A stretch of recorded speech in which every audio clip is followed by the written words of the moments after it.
بسم الله الرحمن الرحیم. سلام علیکم و رحمت الله و برکاته.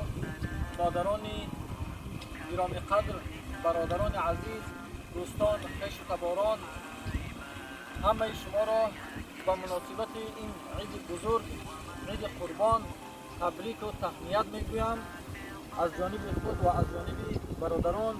همه شما را در خاندان شما تن صحتی، عافیت، امن و امان و خوشبختی و سعادتمندی دنیا و آخرت را تمنا دارم.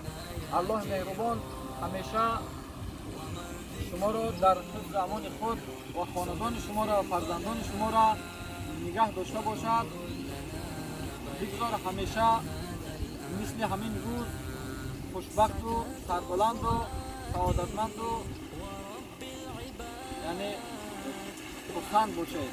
الله فرزندان ما و شما را در راه اهدنا الصراط المستقیم، راه رضای خودش، راه پیغمبران و صدیقان و شهدا و صالحان پیروی کردن نصیب و روزی گردانده باشد. همیشه در حفظ امان الله باشد. السلام علیکم و رحمت الله و برکاته. بازم عیدتون مبارک.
سلام كمسك الختام